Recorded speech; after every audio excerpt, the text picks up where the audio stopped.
बदली सरकार बदलिनी व्यवस्था 24 वर्ष सरकार समय जहाँ घटुला 2 वर्षर सरकार समय समान घटना घटुची। नमस्कार दर्शक बंधु, मु विचित्र आपण को स्वागत करुच्ची आज कार्यक्रम को। आज विषय वस्तु उत्तप्त धरापृष्ठ उत्त्यक्त जनता। आम सह आज कार्यक्रम सामिल होती वरिष्ठ सांबादिक संजय भारती। आसतु तांको सह कथा हबा आज विषय वस्तु उपरे। संजय बाबू, आज कार्यक्रम को स्वागत करुच्ची। नमस्कार। 24 वर्षर सरकार थिला समान घटना 2 वर्ष सरकार देखंतु 24 वर्षर बीजेडी शासन को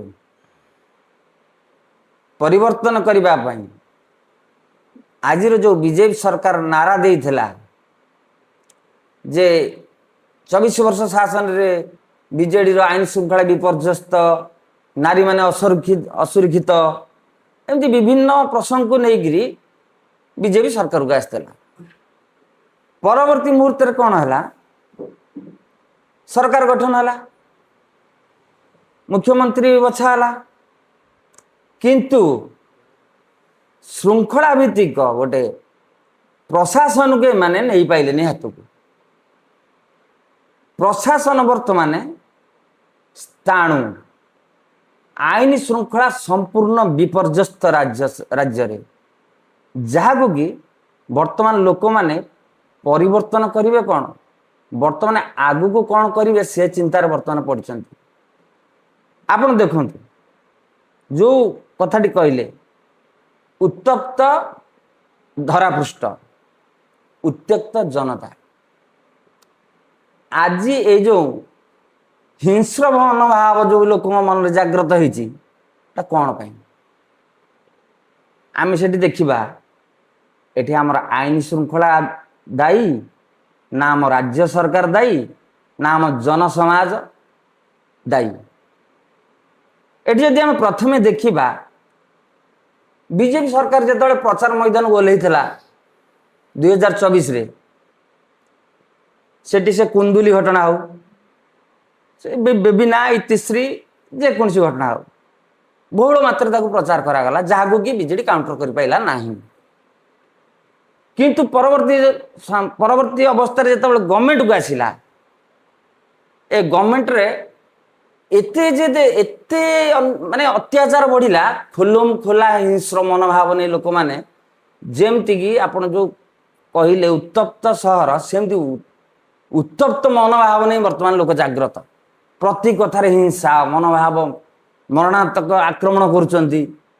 दायी करबा जो गुटिक बीजेपी कहूतला काउंटर करुतला बा विरोध करुतला जे विभिन्न घटना मान घटुची पूर्व सरकार से सब करि पार नथला बेले सेतबेले अभियोग करतला, किंतु जो घटना वर्तमान घटुची समान घटना घटुची। ठीक कहले। वर्तमान विरोधी दल जदि कौन कहउचंती वर्तमान बीजेपी सरकार कहूची 24 वर्ष रे अमकटा होता। प्रथमे कही आम शिशु सरकार, परवर्ती वर्ष पूरी 2 वर्ष पूर्ति पालन करा राज्य सरकार बीजेपी सरकार, किंतु एमाने आईन श्रृंखला को कंट्रोल करि पाइले नहीं, निज कंट्रोल रखी पारि नाहंती जहाँ प्रमाणित होउची। कारण आपण निकट में देखिथे सौम्य हत्याकांड, आमर जो अजित साहू नामक जने खणी माफिया कौन गोटे बरमपुर प्रथमे देखिए कणास घटना बुलेट चढ़ई हत्या उद्यम, द्वितीय घटना आसिला बालिअंता, तृतीय घटना नयगढ़ जो खणी माफिया आक्रमण, आउ चतुर्थ घटना देखिए गंजाम रे जो भली चलिला। ये जो घटना मान देखुंती कौन से विषय कहे? आज्ञा गोटे कथा देखु, भल कथा टे कहले। ये जो कणास घटना देखिले कि सौम्यरंजन बालिअंता घटना, नयगढ़ घटना, एवं रिसेंटली गोटे दिव्यांग युवक को पुलिस स्टेशन रे बाड़े बाड़ी मारिदेवा घटना। एठी सोशल मीडिया रे मोबाइल धरी लोक खोलम खोला रेकर्डिंग करी सोशल मीडिया छाड़ुचंती। विगत सरकार रे कौन होता कौन गोटे घटी जाते आम दिनक पर 2 दिन पर सांबादिक बंधु मान ଜାଣୁଥିଲେ मीडिया माध्यम जानते किंतु वर्तमान जड़े हिंस्र रूप नौ लोक मैंने आक्रमण करुँच किंतु आउ किसी लोक विरोध करने परिवर्ते खोलम खोला रेकर्डिंग कर चली विरोधर आवास ना आईन माने थाना पुलिस फांडी को डर ना आप चिंता करूँ पुलिस विभाग क्या पाखे आ गोटे कथा देखिए लोक मैंने अपराध करने को डर ना पुलिस को भी खोला खुलम खुला चैलेंज करने को भी पछौ ना एठी आईन श्रृंखला को आप मन थव विगत दिन में आमर भारतीय आईपीसी धारा को बदल बीजेपी सरकार केंद्र सरकार भारतीय न्याय संहिता गोटे आनिले से किसी परिवर्तन कले जो गोटा कि लोक मैंने डरवे कौन पाई गोटे किसी कांड भिहाइला बेलू लोक मैंने डरवे किंतु तार फल है बढ़ी बढ़ी चलुची से कथा आम कहूँ जे प्रशासन से पुलिस प्रशासन हो जिला प्रशासन हो कि सर्वपर आम पलि आसवा टे तल को आम मानविकता स्तरटा कौ जगह ये किसी घटना देखिए जो विगत किसी दिन घटना देखिए गोटे गोटे प्रकार मानविकता हजि जाइए पूर्व अपराध घटुला किंतु वर्तमान मानविकता हजि जाऊँगी कौटी गोटे विक्टिम को पानी मागुचे पानी दि जाऊनी उल्टा परिश्रा करने कहुच्छी मारिया को कहुच्छी यहाँ खाली बालियंता घटना नुहे देखु नयागढ़ क्षेत्र में भी से आमर कोणास क्षेत्र में भी बीच बजार गोटे बुलेट चढ़ेवा मारिबा एटा केते दूर गोटे समीचन आप चिंता करूँ बर्तमान आम कौ परिस्थिति अच्छे कौ भली भयभीत अवस्था आम अच्छे आम जदि तुंड खोलिबा सेठी मुंड गड़ब किंतु सरकार तो कहते आमे तुरंत वर्तमान सरकार कहते आमे तुरंत से अरेस्ट करूँ तुरंत कार्यानुष्ठान नौ कहवा कार्यकारी क्षेत्र में लोक मैंने भल सचेतन बर्तमान लोक सचेतन अच्छा किसी लोक सचेतन अच्छा पाठ पढ़ा युवक अच्छा सोशल मीडिया एक्टिव अच्छी कहवा कार्य कर आकाश पाताल फरक आप चिंता करूँ आईन श्रृंखला जो ठीक अच्छे आम साधारण जनता पाक जावा नहीं पुरी श्री जगन्नाथ पुरी मंदिर रे गेट पास एमती करागला जे भक्त माने दला चकटार मरी जाऊँ प्रशासन नीरव ताल से दायी किए जदि ये साधारण लोक दायी होती पुरी तो गोटे स्वतंत्र प्रशासन अच्छी सेठी जो लोक मले तापाई दायी किए आप निजे चिंता करूँ बर्तमान आम कौ परिस्थिति गति करुचे केबे से दिन आसीब आमर राज्य सरकार हूँ कि प्रशासन हूँ से कथा वर्तमान जो घटनाटी घटला दिव्यांग युवक को पुलिस माड़मारी मारिबा घटनाटी जो आसला आम सोशल मीडिया आम पुलिस पाक जा कौन आम जाइए गुहारी करने जदि पुलिस बर्बरता से परिलक्षित हुए आम साधारण जनता ताले क्या जा गुहारी करने आपण तो दीर्घ दिन विषय अभिज्ञता अच्छी आपण में चिंता करूँ आम करवा कौन खरापाई जेमती उत्तप्त धरापृष्ठ जेमती वृक्षटी 50 डिग्री पाखापाखि आसी धरला ठीक से कथा मुझे जमी आम दोष दौचे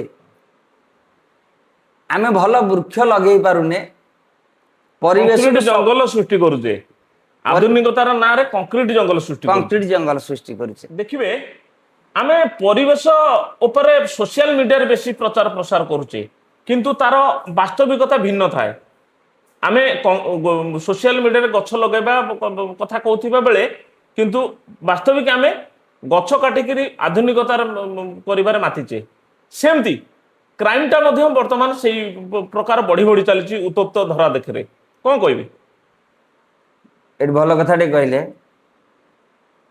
उत्तप्त धरापृष्ठ दायी वृक्ष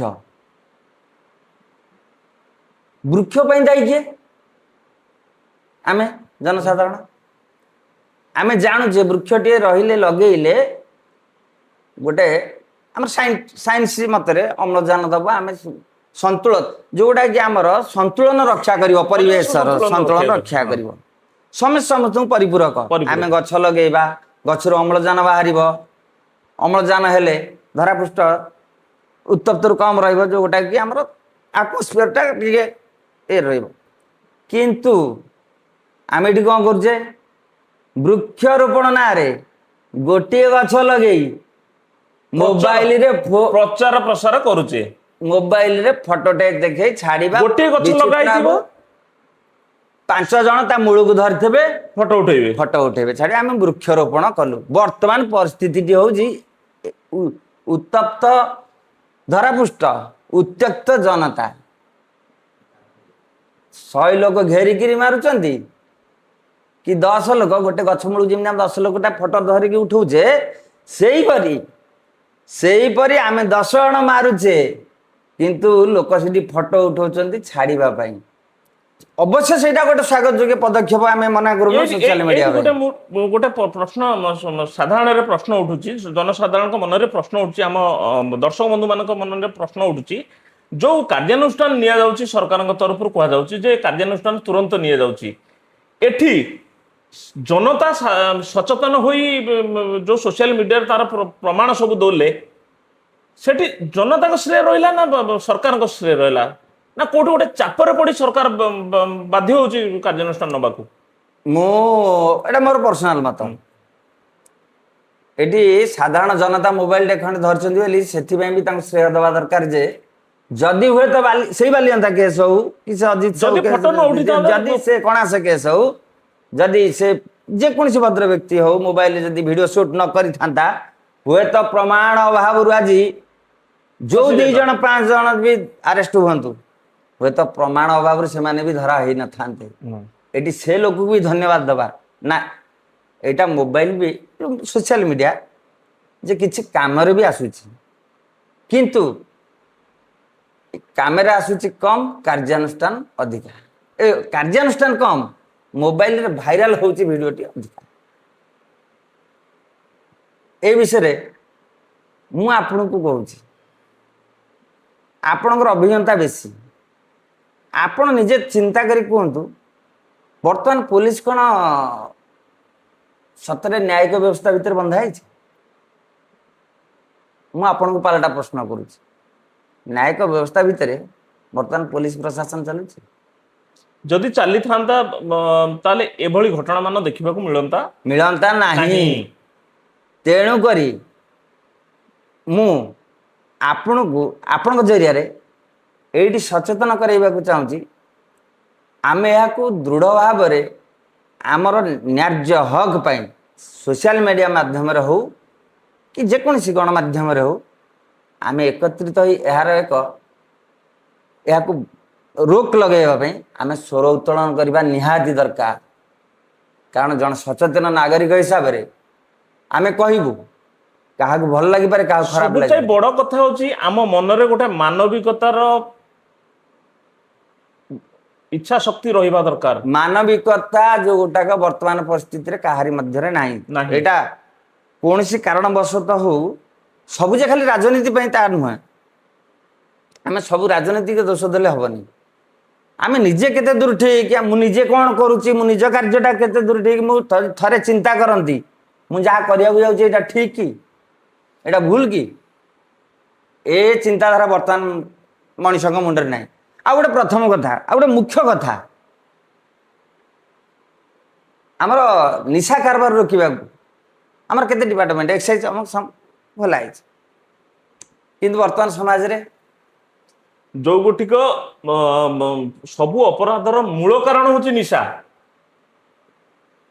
ବର୍ତ୍ତମାନ ନିଶା ଆମେ ଆଗେ କହୁଥିଲେ ମଦ ଦୋକାନ ଖୋଲା ହେଲା, ଆମକୁ ହେଲା ଯେ ଲୋକଙ୍କର ଗୋଟେ ଇଏ।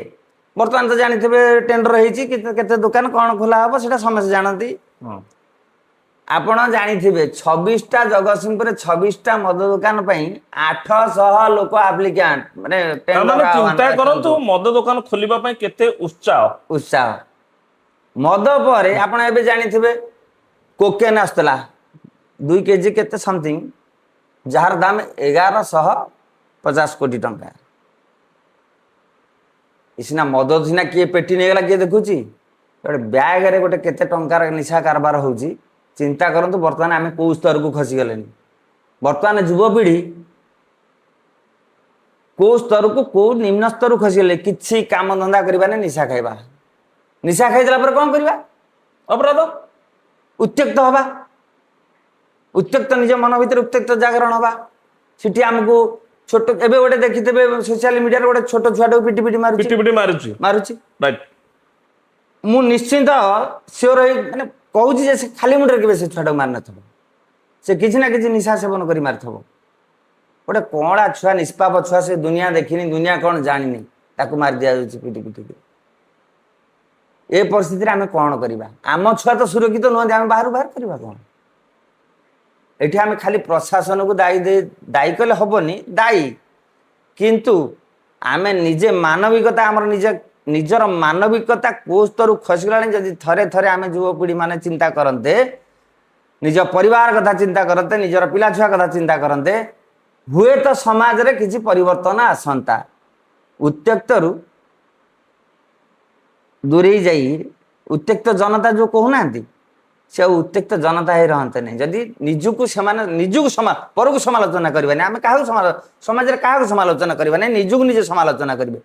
ସଞ୍ଜୟ ବାବୁ ନିଜେ ନିଜେ ସମାଲୋଚନା କରିବା ଉଚିତ ଯେ ସଞ୍ଜୟ ବାବୁ କଣ କରୁଛି, ଆଜି ଦିନ ଭରି କାର୍ଯ୍ୟଟା କଣ କଲା। ଯେପର୍ଯ୍ୟନ୍ତ ନିଜେ ଆତ୍ମସମୀକ୍ଷା ନ କରିଛୁ ସେ ପର୍ଯ୍ୟନ୍ତ କୌଣସି ରାଇଟ୍ ଠିକ।